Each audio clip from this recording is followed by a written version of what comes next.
Poi che è successo? Inizia la diretta? Oh, ok, ci siamo. Yes, we're here. Yeah, we're a little bit late because me and Eleonora were chatting. We're having actually a pretty good time. I was pitching her my event and some other things, and we started talking about a very important topic, which maybe it was best to start streaming so everybody can hear about it. But also we are a little bit late, I have to admit, for one very fun thing. And it's because someone was trying to boycott Eleonora. They cut off her connection. These people were outside of her home trying to boycott her from being here with us today. A bunch of protesters. They didn't make it. They didn't make it. The love for NFTs was too strong.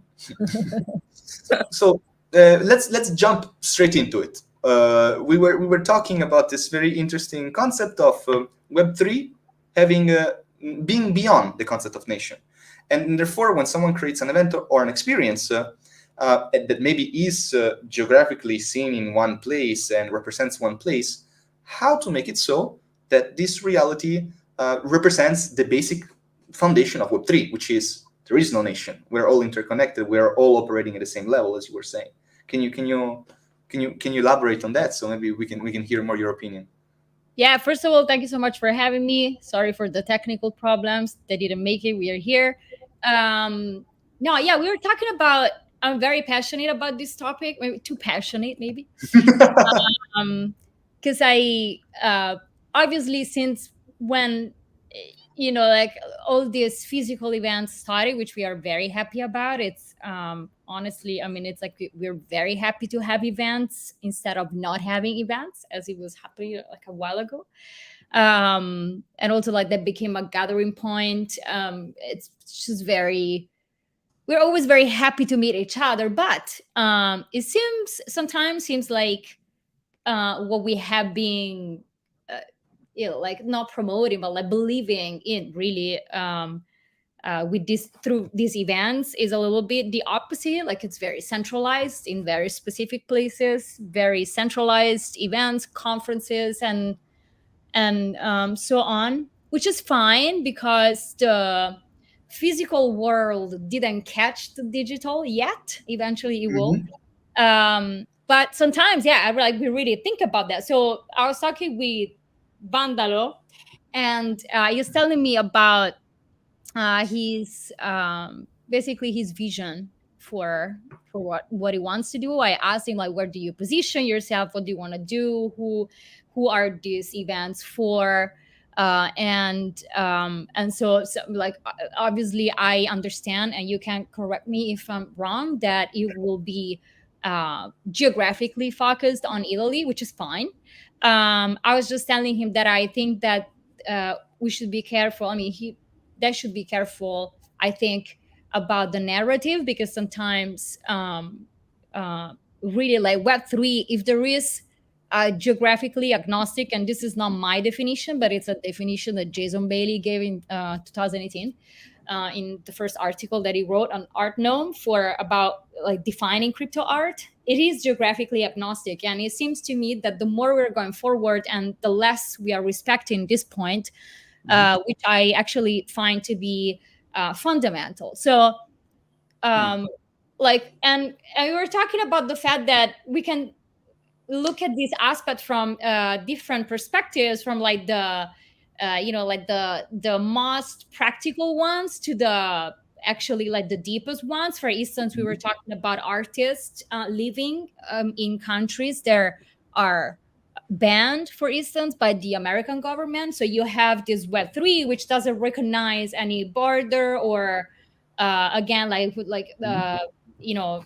gender, countries, anything, like completely anonymous. But then you cannot tokenize an artwork from, if you are in Iran, because your IP is going to be recognized by the platform, and then an American platform is not allowed to have and to host an Iranian artist, even if we don't know that this person is from Iran. So since we already have this, which I think it's a pretty big problem, I wouldn't push the narrative of us, the creator of cultural events and art events, to a story that pushes descent of like nations and This I absolutely agree with you, and you're actually you make me think of something. So we were talking earlier about, so we're doing all of these events.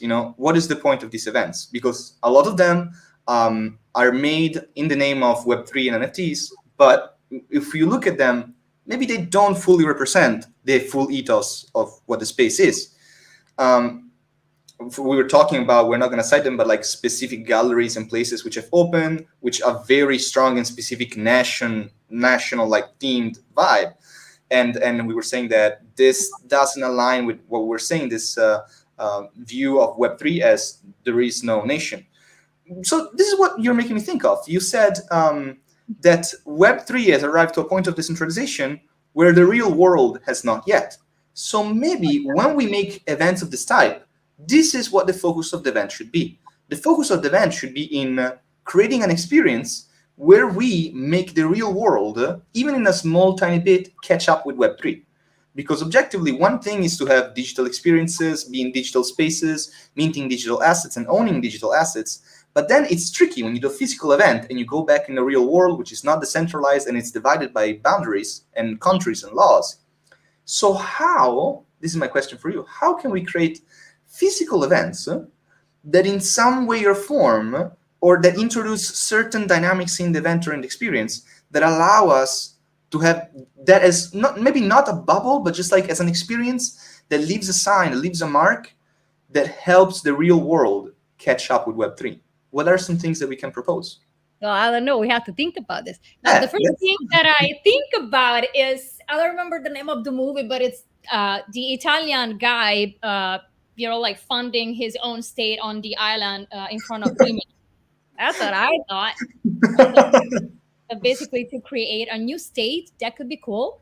But if you're not gonna make it with that, I think it doesn't matter where. If we can conceptually get to a point where I go to an event, but it's not that if I go to Barcelona, I'm going to be attacked by like necessarily Spanish artists, or if I come to Milan, I'm going to be attacked like by Italian artists, etc. If conceptually you are already outside of that system, it doesn't matter where we meet. I mean, we can meet anywhere. So I think that there's already a step. Also, you were talking about archetypes. Again, of course, you can find topics and places, spaces, or I don't know, themes or anything which is universal and which is very easy for us because we do art. So that's for us to do that, which is very universal language. So, if you can reach that, like you were saying, for instance, if you think about street art and some specific spaces where street art appears and is created and conceived, then you can apply to each place of the world, right? It's like each place, each urban situation has some points and places that are very similar to other places. But for me, I think that once that we get to the, if we want to think about something cool, like we go somewhere which doesn't belong to anyone, good. If we cannot do that because it's more comfortable to do it in Paris or I don't know, New York or Lisbon, then as long as you have the concept very strong in your mind, I think that you're fine. But then if you come to me presenting, like this galleries with proposing the comeback of a specific national spirit, that I think it's bad. Mm-hmm. In the context of a Web3 event, yes. So yeah. Still talking about how to create events that make the real world catch up with Web3. I see from what you're saying two things that can be some first answers, and the first is a focus on narrative, which enables the main structure of the event being focused not on vertical national themes, but things that connect everybody, like archetypes. And on the other hand, I think also that something that's pretty easy is as long as the event is powered by the tech of Web3. So if we can introduce as many like of the same tools and you know, when you are on Web3, when you are in the digital, in the new digital spaces, and you navigate with your wallet, which is like your digital twin, you are operating on a peer-to-peer system. You're doing things differently than how you would do them in the real world.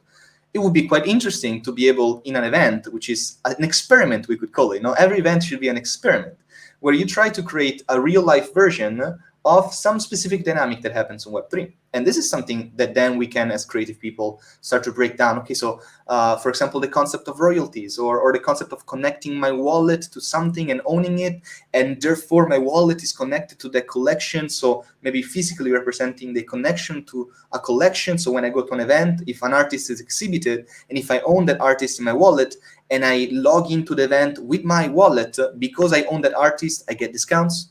There's certain specific experiences in the event only for people who own that specific NFT, and sorts of things like that would be interesting. And then, now maybe I have another provocation, but if you have something to say about this, go first, and then I give you the other provocation. No, I seem very. We already have the answers in our hands. We're just like I don't know why we're trying to go the opposite. We're trying to go back. You don't even have to think about all these things. Just meet wherever and do what you have to do. That's really, like, for me, it's just gathering points. And I already have the answers in my hands, and we all have, I think. Gathering points, you say? Yeah, it is. But then, you know, we have facilitators and tools of coordination for this in the digital space. Twitter, marketplaces, blockchains itself. It's a facilitator and an aggregator. In real life, is there this infrastructure? No. Why do you want for them to be in the physical life? I mean, why you have to reproduce at any cost? That is my question. Why you want to reproduce what you have in Web3 in the physical space? Why would you do that? Because that's the first thing that I think of when I think of, okay, my objective is to make events and experiences that catch up with Web3. It's to simulate what's on Web3. You're saying that maybe simulating is not the correct answer? Yeah. Oh. That's because I also don't think that simulating was the correct answer. Well, we did the opposite. I mean, after all, we simulated scarcity in digital because we needed for scarcity to exist, because that's what we know in, you know, the economic systems that we know scarcity, and so we translated it into the digital space. That's a mistake. Probably NFTs are a mistake. I don't want to even go there. You know, maybe we could have found a way to have ownership and timestamp and everything that the blockchain does without creating scarcity. Who says the scarcity is good when it's applied to an asset that for its own nature and reason to exist is not scarce, for instance? Or why do you want to recreate a 101? Why? I mean, so we already did that from Web 2 and real life to Web 3, which is pretty much at this point a reproduction of, you know, what we already had, but obviously with hope, tools that we can develop and take it from here and, you know, really make it better towards and tend to decentralization. But you know that we didn't do that until now. You know that. Yes. So I really don't see why we should also do the opposite, to replicate what's good on Web3 in the physical space. It's just not replicate. What could be very good could be, what is the spirit of Web3 and how could I represent it in a physical space? And the opposite, what does this physical space, since after all we have bodies, so there is something good there. How can we replicate that spirit, that energy, that way to exist in the Web3? That's probably how you get like a touching point, right? Replication, I don't think that never worked in both sides. But then what you're making me think is that instead of making an event that is tight and scheduled, what you need to have, it's an open space, because that's what I see when I think of Web3. What I think of Web3 in the spirit and what I see is that there's a lot of open space that allows a lot of creativity and allows multiple people to meet, not into a tight scheduled ecosystem, but an ecosystem that allows them to create new types of relationships, experiences, projects. So maybe a creation of an experience in real life to match the spirit of Web3 would be something similar to this. So like a sandbox where you have multiple tools, you have multiple resources, and the main objective is, first of all, to be in here together, and then from there, sort of like having an open space, not even maybe that coordinated, where people can sort of like get in the midst of it and use the tools that they have to generate something together to inhabit that space. So essentially just finding a space, giving the resources and the tools to inhabit it, and let the people generate the experience together, more or Yeah, less. and also, what could be very cool? It's the open source. So once you create this experience together, it's open source. Everyone can use it. Everyone can take it. Everyone can reuse it. Everyone is able to just take it. There's no IP. There's nothing. Like a CCO event. A CCO event. Open source is another key, I think, of the space. You are building for everyone.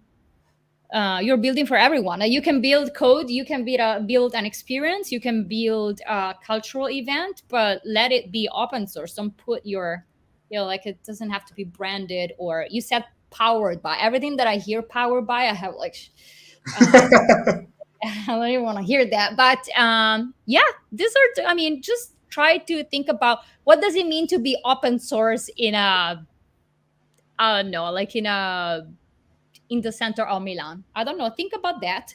I don't have the answers. I just have the questions to what I think that could be. Well, it's an interesting proposal, because so to give you some inside info of some of our first events, we had zero budget and zero resources. Actually, I come from a background as a theater festival producer in New York, and my specialty was working in poor theater. And so as a producer, I would regularly, on a bi-monthly basis, have to help facilitate and coordinate theater festivals with budget zero, so zero money. So I brought some of this with me when we started organizing the first events. And I literally convinced a bunch of friends to help me out, and we set up all the monitors by ourselves. A lot of people came earlier to help set up the location, to help clean. And these are the memories that I treasure the most. And my friend Francesco, who was the co-founder, he calls this the process, And I never fully understood what he means with this. I'm living in it, but I do not know how to make someone else live in it, except from saying, like, do it with me, get on it with me and try and do it with me. So another thing that you said, we were building something together. And that was the first thing that was very precious. The next thing you said, building something for everyone. And when we look at digital spaces, of course, we are most of the time on social media. So those are private spaces in a certain sense. Yes, they're public. We're in front of everybody. So we can say maybe that they're like the new version of public spaces, even though we know that they're technically private. But they are the new version of like a square, where you would meet with some people. The possibility to have the same ability to create as we do digitally in the real world, in public places, something for everyone is very important, because right now we have a centralization of what you can do in public spaces made by government and slowed down by bureaucracy. But imagine a Web3 event where technically you get in public spaces with other people, sort of like a flash mob, but it's constructive and you're all building something together, which could be a new store, which could be maybe a theater or something like that, also for the basis of creativity. That's very interesting.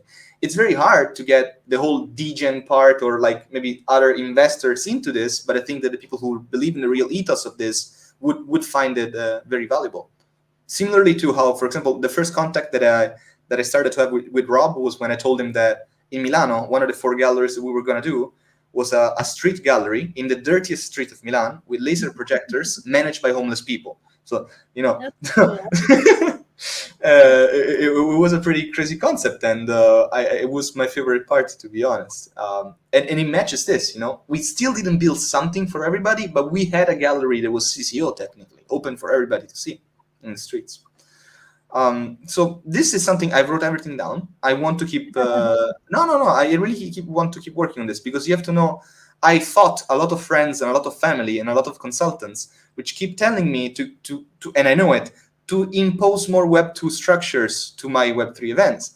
And I'm slowly giving in, because I realize that as a creative director, if I want to do crazier things, I will need more money, which means, compromising.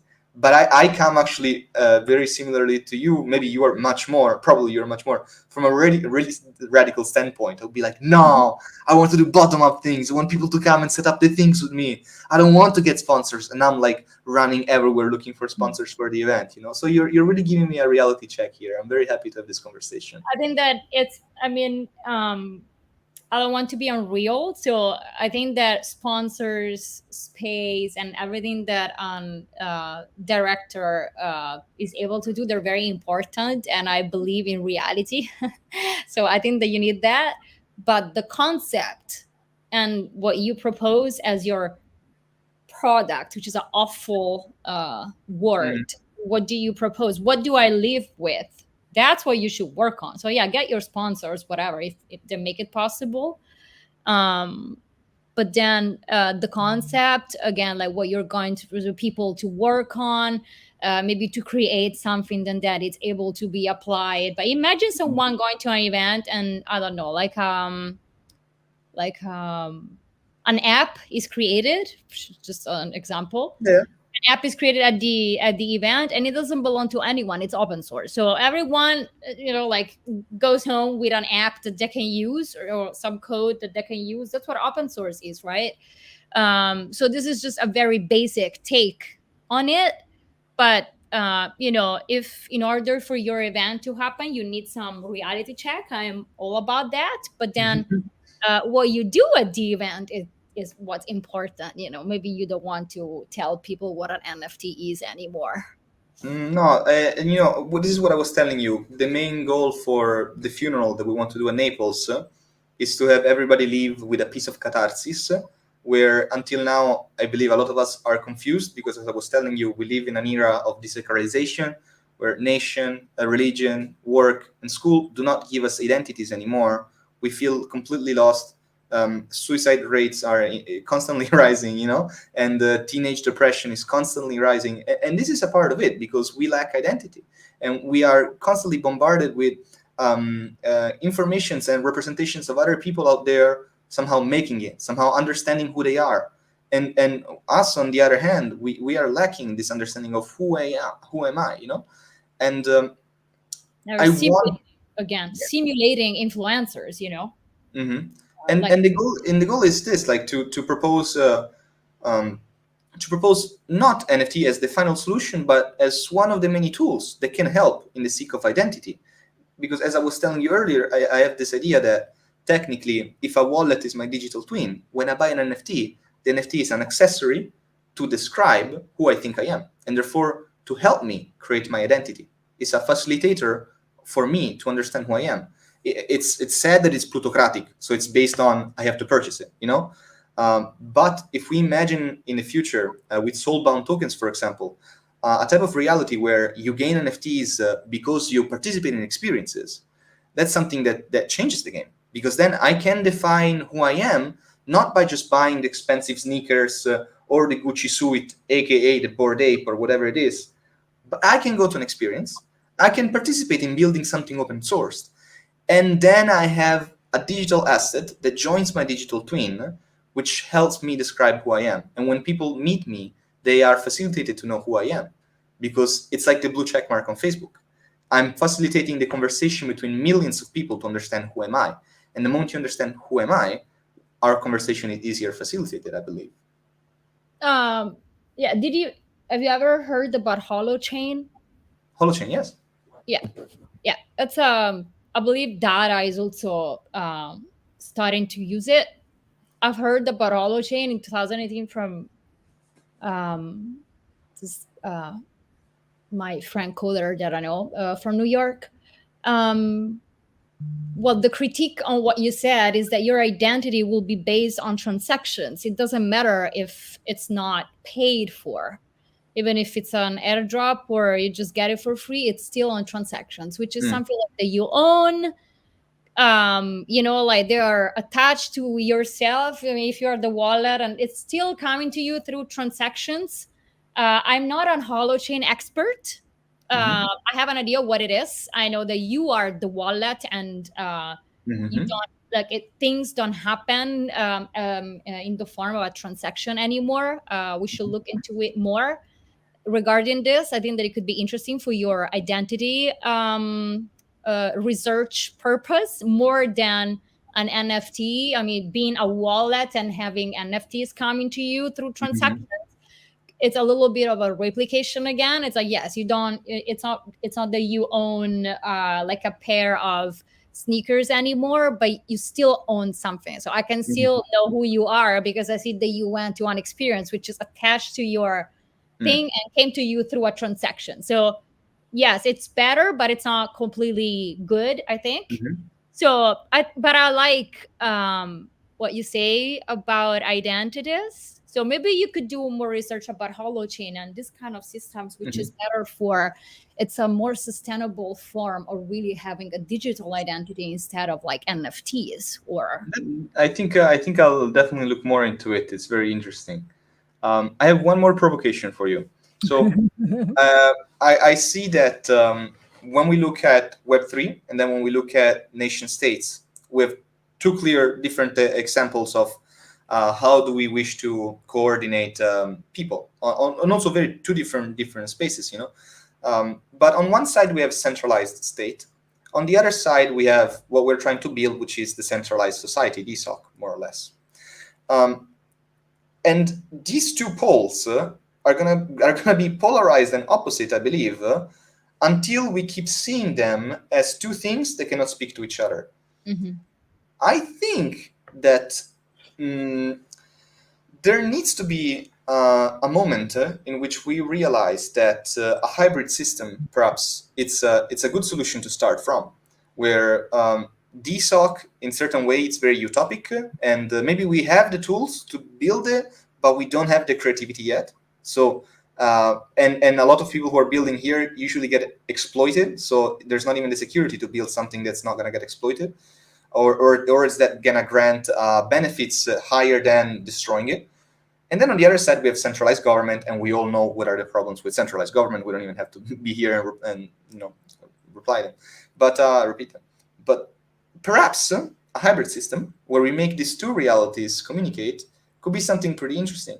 And for example, one thing that I talk often about is when you have a DSOC, it's the governance, the central power is completely decentralized. Okay, when you see centralized government, it's not. But a middle ground, for example, could it be decentralization of services, which is something that, for example, we have not been, they have been already happening even outside of Web3. But it is the concept of transforming in a capitalistic society the client from just a consumer of an experience to a co-creator and co-owner. Is this perhaps a hybrid solution that can help? What is decentralized services? So, for example, let's believe that you are a centralized company. Okay, so your main job is to design a product. You're studying a clientele, and then you try to make this product and you try to sell it to them. So you're creating something that they will only have to consume. But objectively, also going back to the theme of identity, not all things that are to be consumed are just for the sake of capitalism and consumerism. Some of them, for example, are things that give us purpose and give us identity. So in these specific cases, for example, I believe that a lot of people would find a lot of benefits from being just a consumer of a product. And this in marketing techniques, we already have it, when a client that is very happy with a product becomes a sponsor, like it advertises, the product. So it's sort of like the evolution of that, where if you like this ecosystem that we're building, you should be part of it. You should be part of the creation of what we're doing, and you should be part in the co-ownership of what we're doing.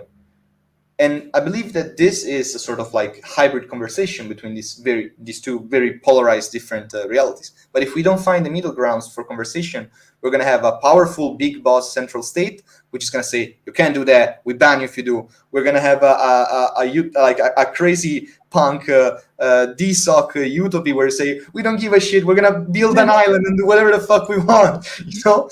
But there needs to be something. And I believe the governments need us. Governments Probably, I don't know. I mean, I hope, but it's probably gonna happen. I see many DAOs. You know, Mhm. that's the closest to a hybrid. I mean, the dream would be interoperability between the DAOs, but that's to ask for a lot.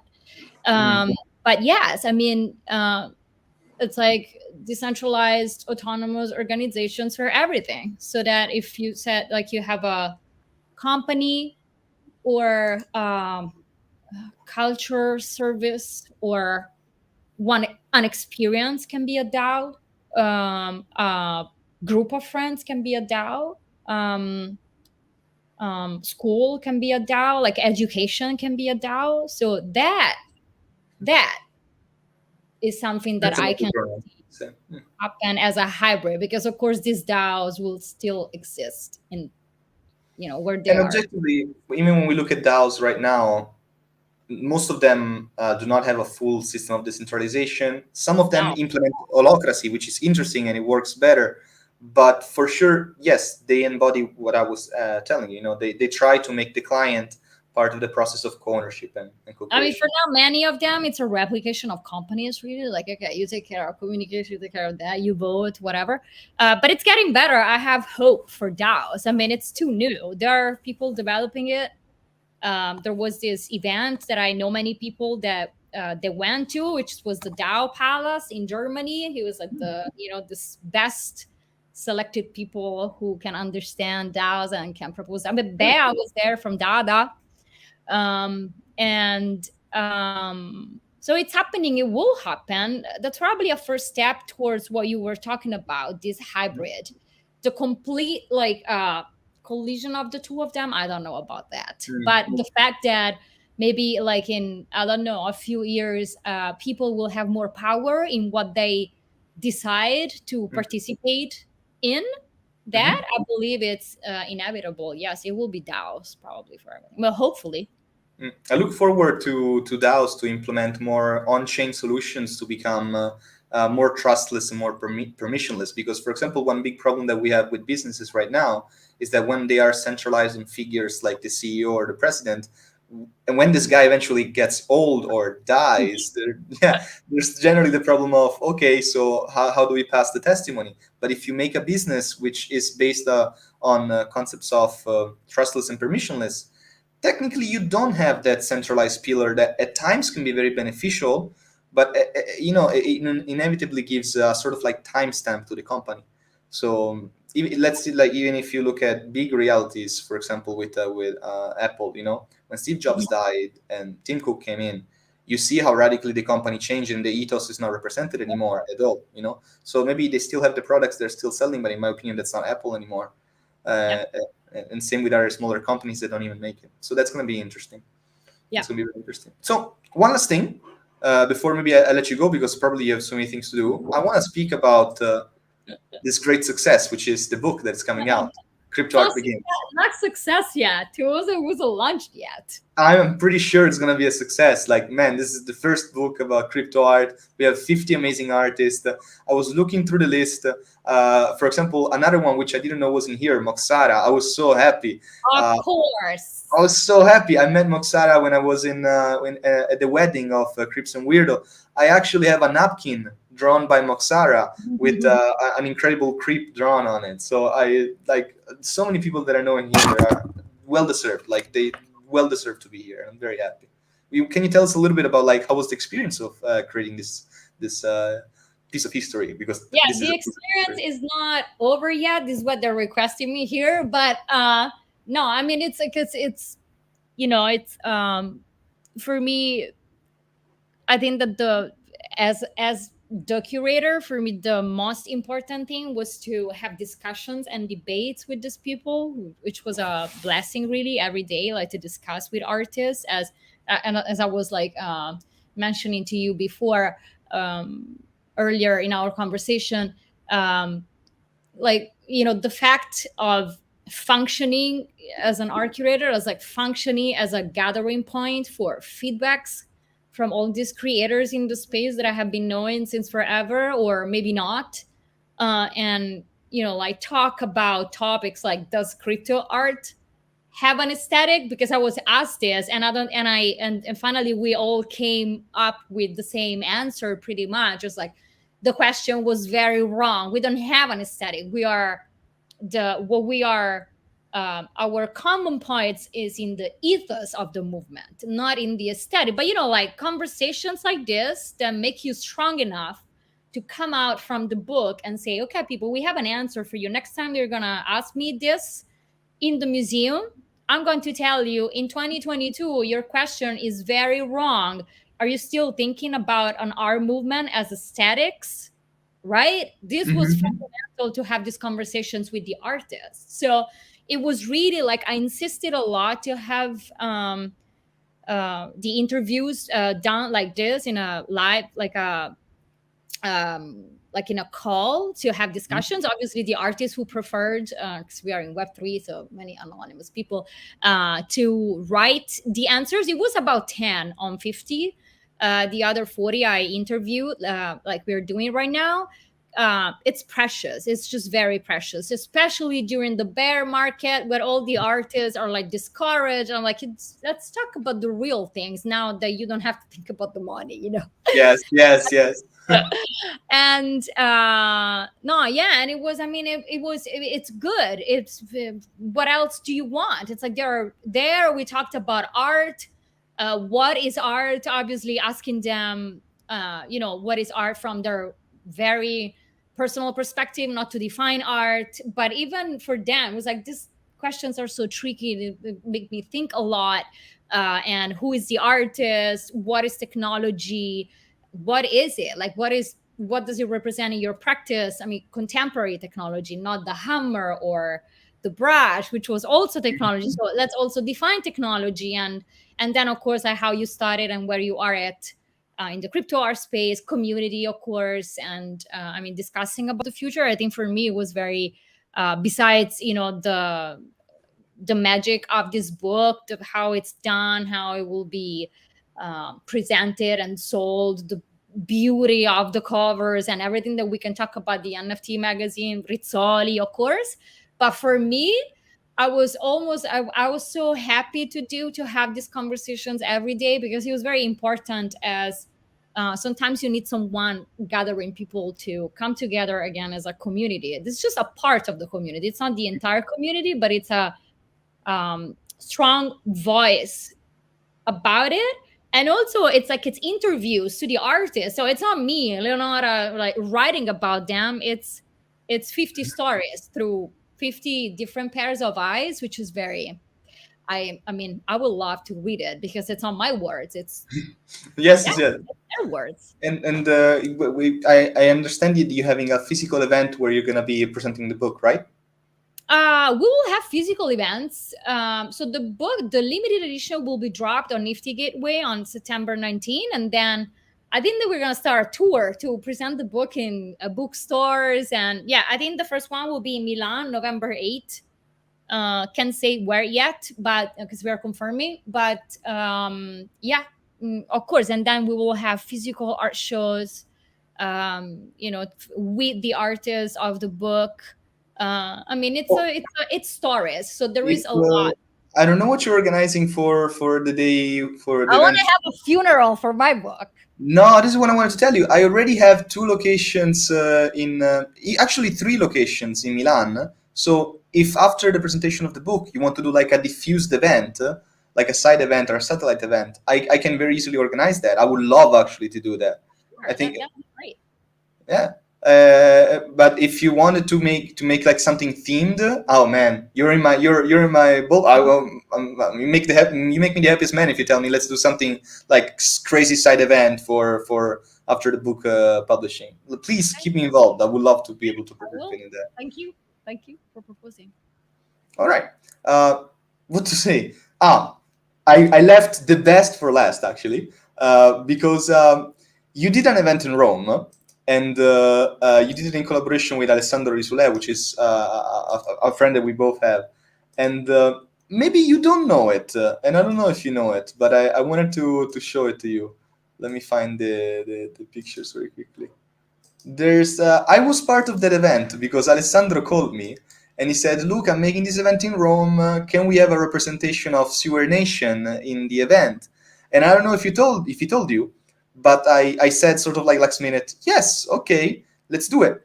But I didn't prepare anything special, so what I did is I took my entire living room and I brought it into the event. Sorry, wait, where is it? Like this. I took my living room, computer, table, everything, and I brought it inside the event.